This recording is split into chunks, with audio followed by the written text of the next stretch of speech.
Welcome to International Forum.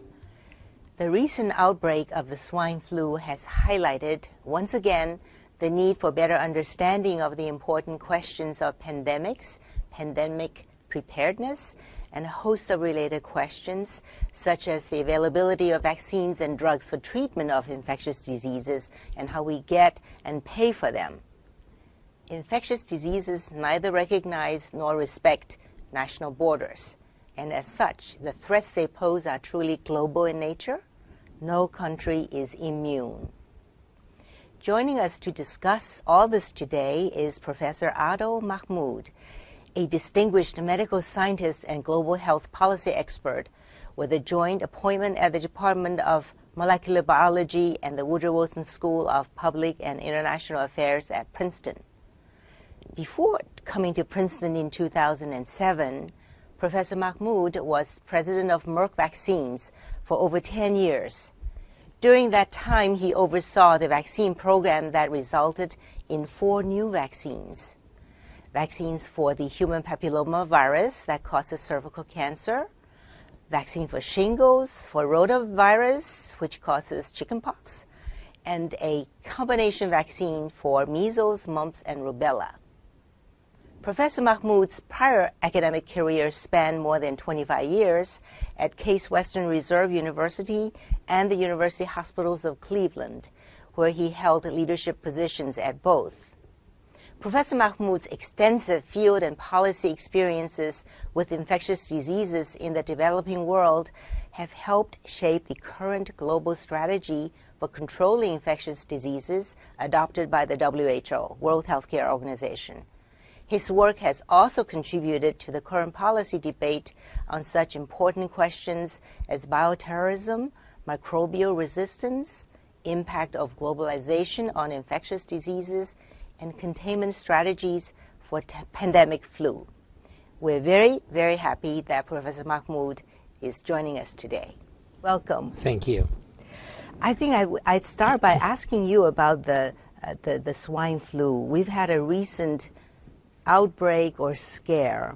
As of the first week of May 2009, the WHO has confirmed 2,099 cases in 23 countries with 44 deaths. Now, was that a pandemic? When does an outbreak become pandemic? Well, an outbreak becomes a pandemic when it crosses the borders of multiple countries and crosses the borders of continents. So, in effect today, this H1N1 influenza virus is infecting individuals, so the transmission is human to human in approximately 30 countries. So that is the definition. Now, the World Health Organization has levels of defining the spread of pandemics, and the organization has characterized this spread to be at level 5, which is just short of being everywhere in the world. Now, there has been increasing criticism of the WHO for overreacting, for unduly alarming the world about the risk, the threat posed by this swine flu. Do you agree with that? No. And the reason is very simple. You can never trust what the influenza virus will do. This is a virus by the nature of its genetic constitution and the nature of its ability to cross between different species of hosts and to change its level of severity. One can never predict what would be the extent of the severity of a spread of an infection.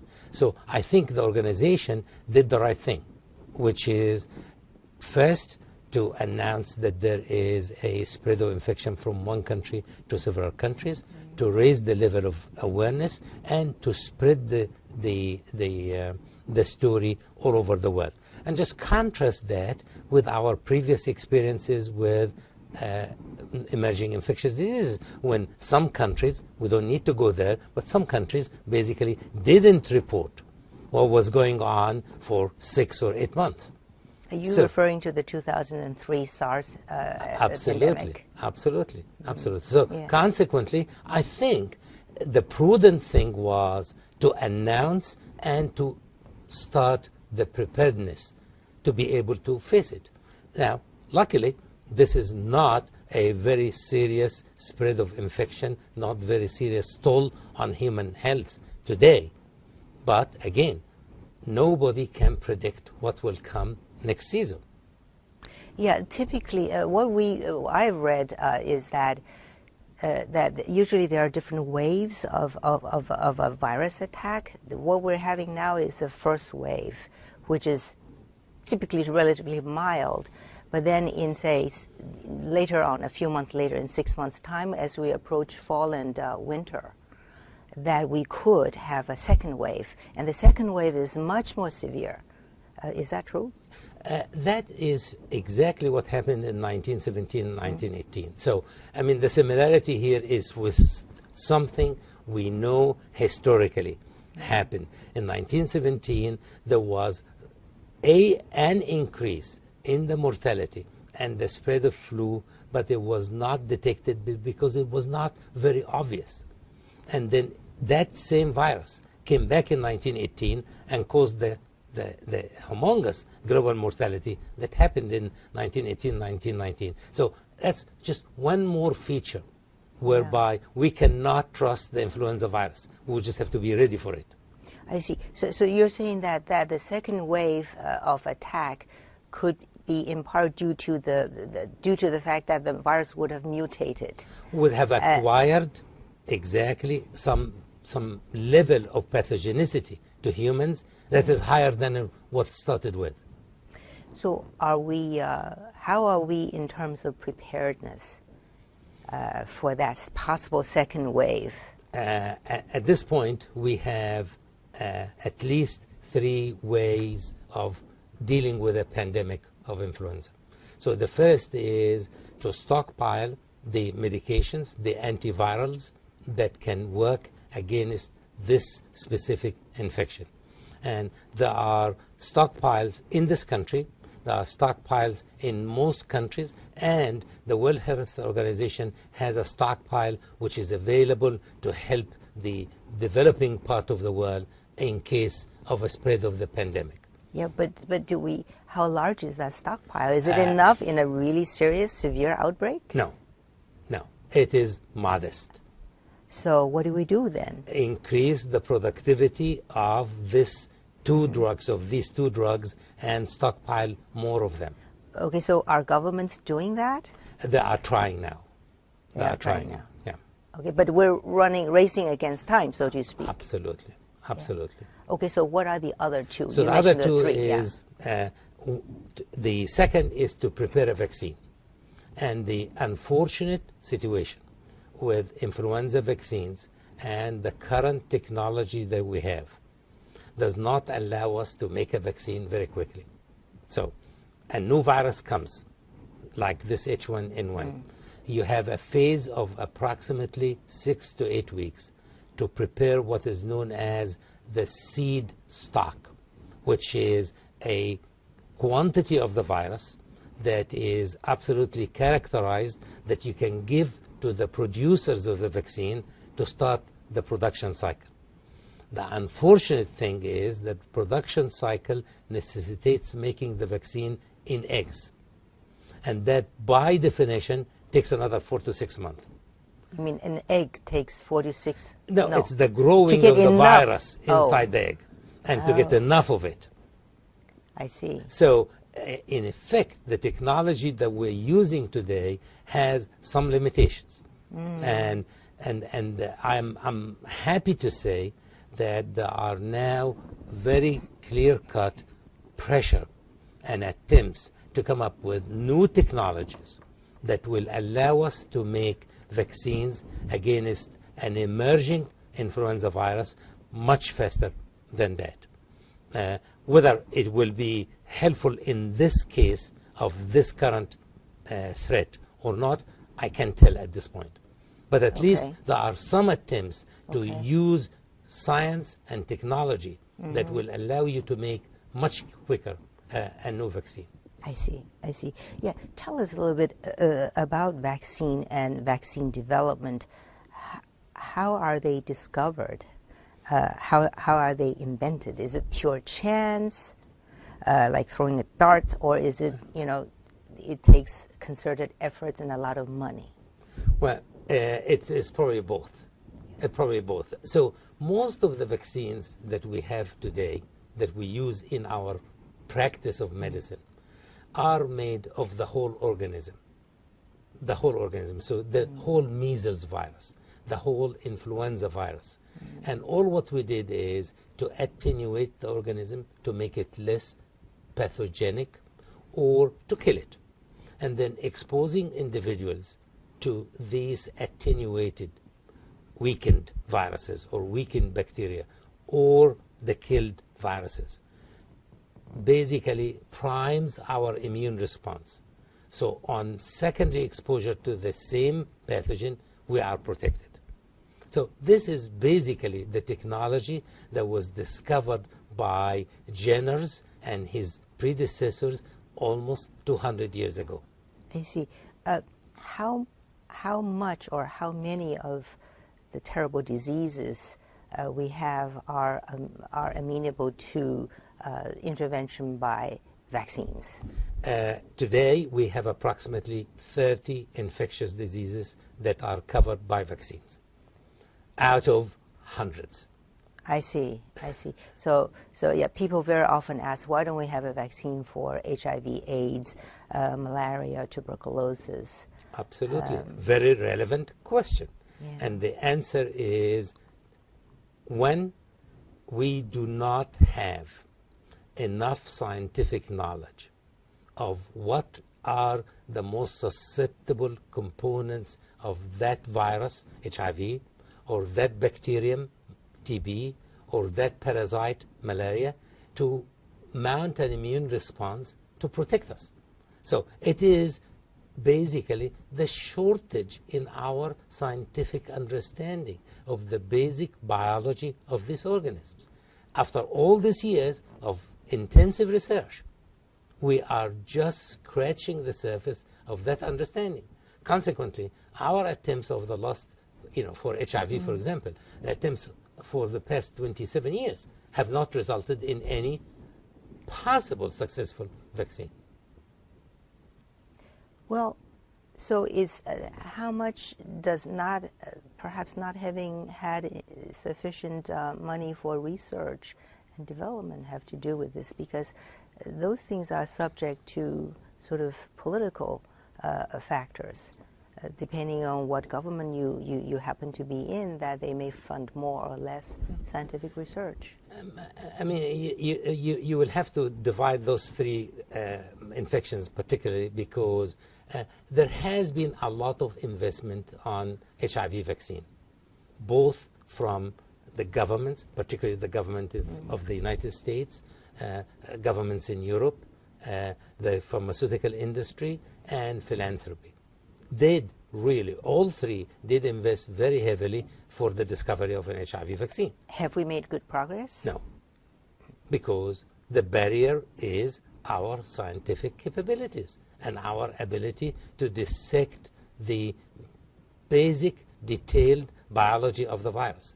And this is still a mystery for us. Now, contrast that, or just look at the opposite image, the effort on malaria vaccines and TB. Obviously, the investment is not adequate. So unless there will be more funds spent on a TB basic biology, malaria basic biology, to discover what really will determine the components that we can use for vaccination, the effort is going to be a struggle. And would become, maybe one day we'll discover a vaccine, but we'll come out of serendipity, and that is dangerous. I'd like to ask you a couple more follow-up questions on the scientific aspect, science aspect of viruses and infection. The swine flu, is it something that happened in pigs first, and then the virus went to humans, and took humans as its new host. So in other words, I'm talking about animal to human transmission versus human to human like the common cold Sure. or tuberculosis. Yes. Well, I mean, historically and scientifically, 60 to 70% of emerging infectious diseases in our world come from jumping from animals to humans. So historically, most of these new infections, emerging infections that we all witnessed, whether it is SARS, whether it is HIV, whether it is West Nile fever, whether it is this influenza, all of these organisms, or most of them, were animal organisms that jumped species from animals to humans. Are we seeing an accelerating trend in animal to human infections? I think we are.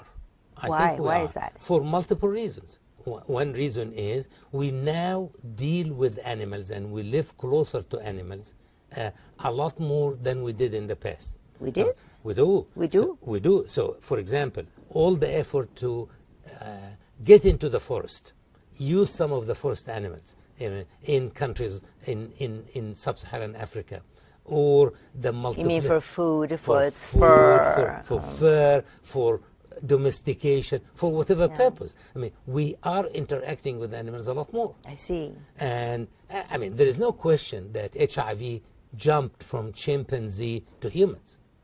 And the interaction between humans and chimpanzee has been increasing over the last 30, 40, 50 years. So that's just one example. As you recall, we think that SARS came from jumping from animals to humans in some parts of China. Is it the civet cat?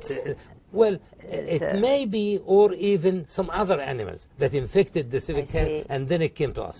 I see. Now, at what point does the virus decide to go from an animal to human? Under what circumstances? Under circumstances that will favor the transmission. Which are? Which are, I mean, for example, close contact with the animal population. Okay. For example, the natural, I mean, if we go back to the influenza virus is basically an endemic virus in aquatic birds.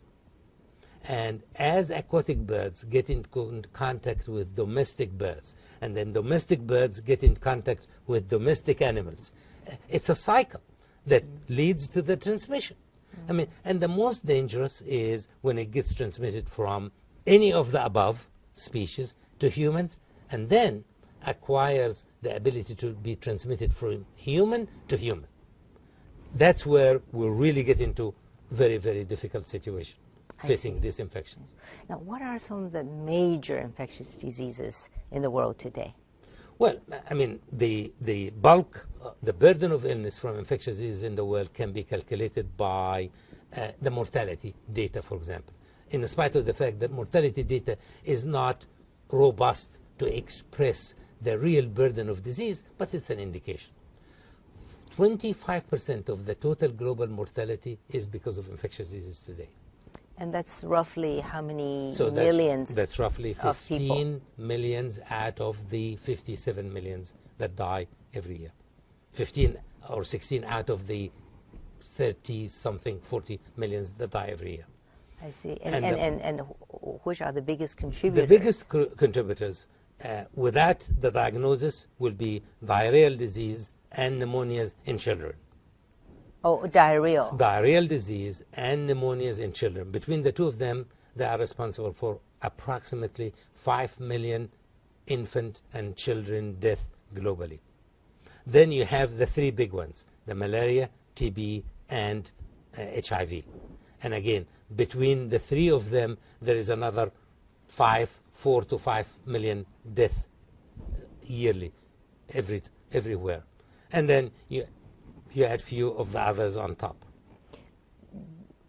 Is there a concentration in poorer developing countries from death from infectious diseases? Definitely. Particularly. What % of the death from infectious diseases actually occur in developing countries? So, 80% of child and infant mortality from infectious diseases occur in the developing world.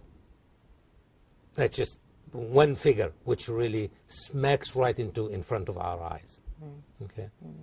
Yeah, later on I think we're going to talk about, just what is being done or what are being done to manage this situation.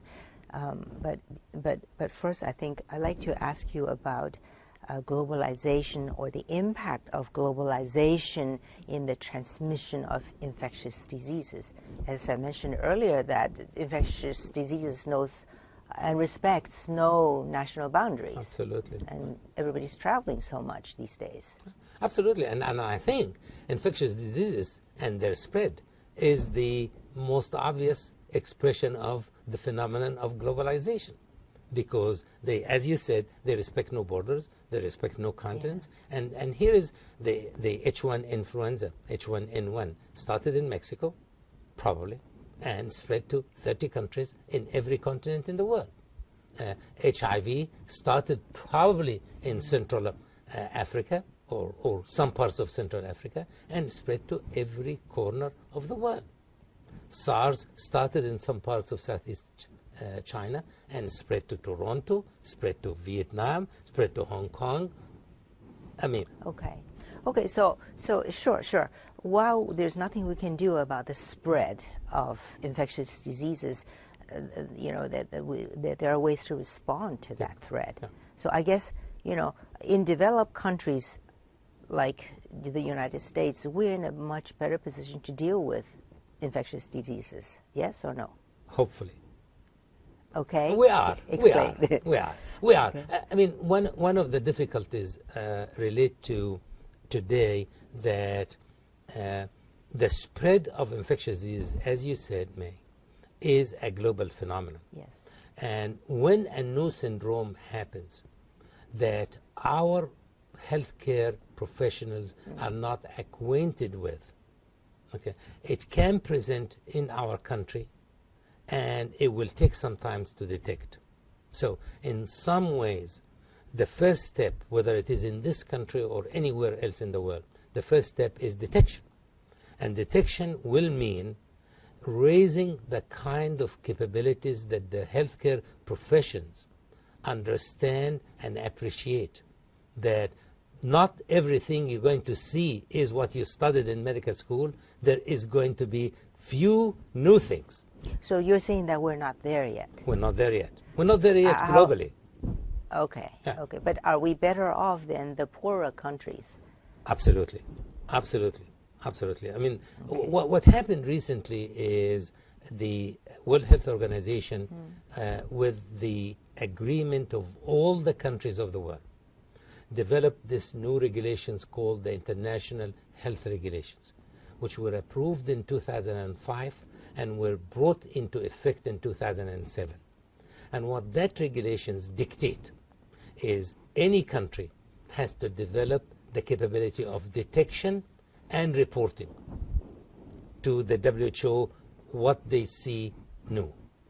Now, you and I will absolutely agree that the ability of most of the developing world today to detect is modest.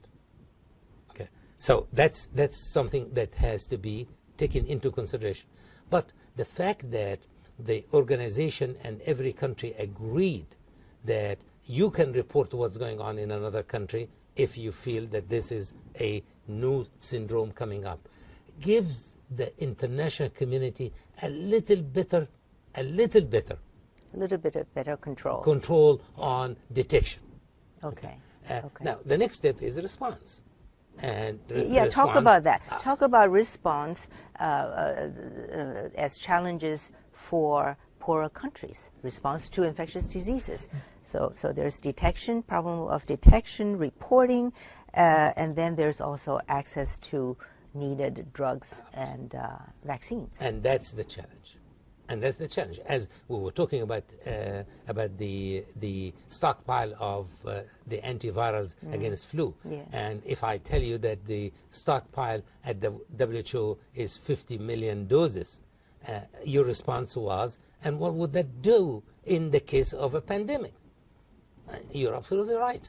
Now, does the World Health Organization have the funds to stockpile higher amounts of these antivirals? Probably the answer is no, because its funding is modest. Well, you can look at it this way. Why do these things have to cost as much as they do? The high cost of drugs and vaccines is very often cited as the biggest handicap. That is an absolute problem. That is an absolute problem. And again, the global community and the producers, the manufacturers, have to face this issue by multiplicity. I'm not saying to a private company that is making a drug, go and make it for free. I'm not saying that. No, that's not fair to the company. Absolutely. But what I'm saying is there has to be a system, whether it is differential pricing, whether it is by donation, whether it is by buffering from multinationals and bilateral agreement, whether global philanthropy will get into. I mean, there has to be a system to buffer the cost of these containment efforts to the developing world, because they can't afford it. Right, right. You're absolutely right. Now, you mentioned differential pricing. Talk about that. Is that you sell the same drugs to different countries depending on the ability of the country to pay? That is exactly the definition of differential pricing. How common is that right now? It is in practice, but it is not to my full expectations. And then there are two problems with differential pricing. One of them is the political process in this country. So in our country here, when you tell the Congress that drug A is being sold for $1 in this country and will be sold for 10 cents in a developing country, there is anger. Yes, people say, why can't we get it for 10 cents? Exactly. And if we get it for 10 cents, then the producer is going to go out of business. And they won't make it. They won't make it. Yeah. Absolutely. You're absolutely right. So consequently, we as a country, I mean, our political process has to appreciate that differential pricing is the contribution of the United States to the overall well-being of the world.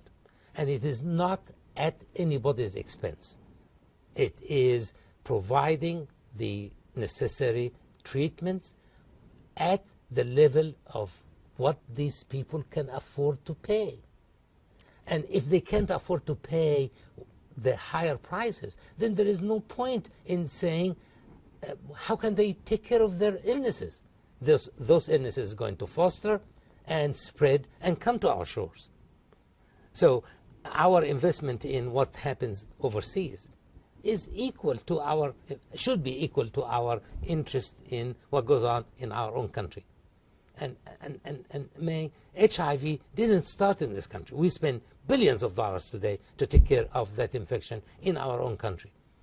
This infection happened over there, and if we were cognizant of it 40, 50 years ago, we probably could have been much more diligent in responding. It's just one very simple example. Okay, so see, I like to just sort of mention, as an aside, an experience I had in China last year. I visited some government officials there and was told that they would like to have the human papilloma virus vaccine for their at-risk population, but prices are too high, they cannot afford it. So then, listening to you, are you saying that it's possible that China could get a discount on the price of the HPV vaccine for cervical cancer? Oh, China has to get a discount.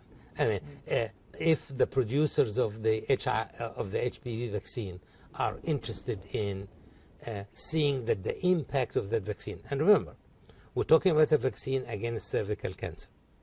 85% of the cases of cervical cancer in this world occur in the developing world. 85%. So every year there is approximately 500,000 new diagnoses of cervical cancer in young women in this world. Half of them die.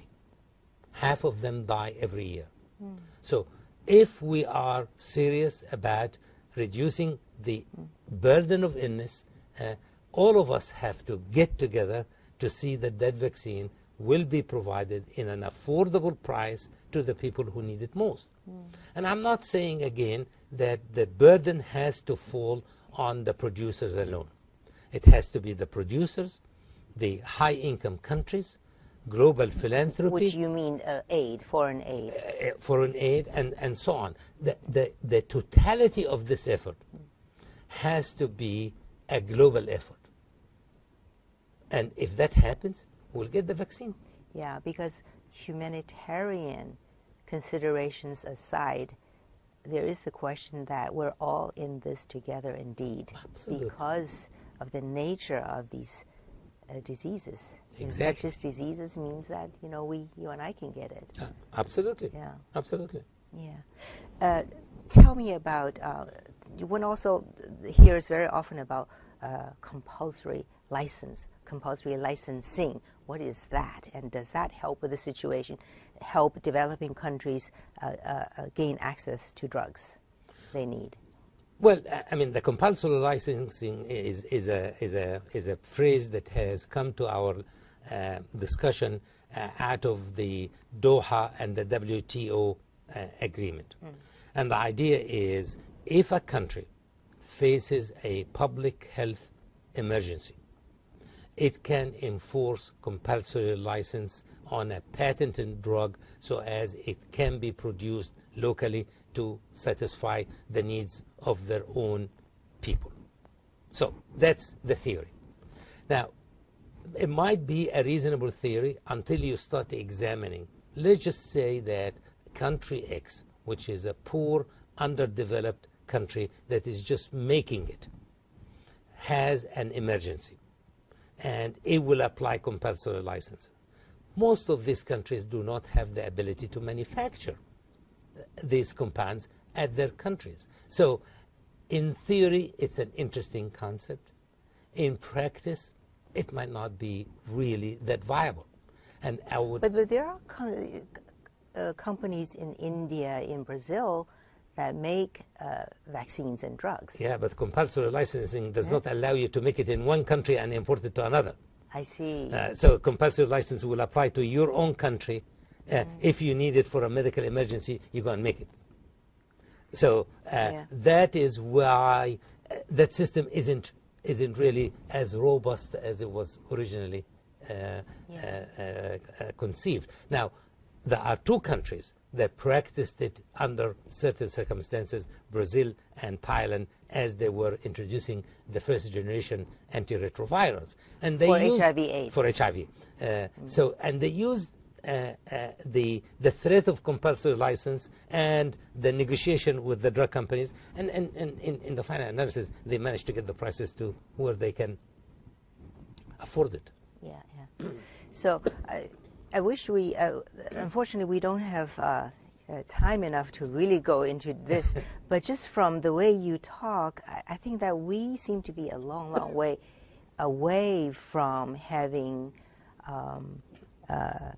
from solving the problem of affordable access to needed drugs and vaccines for poorer countries. No, we're not. We're not? We're not. Huh? We're not. We're not. Because it will take 3 or 4 things. One is global leadership, what I call global activism. I mean, it is not enough just to say this is something that is important. You know, people ought to use it if they can afford it. That's not good enough. No. Okay. We need global activism.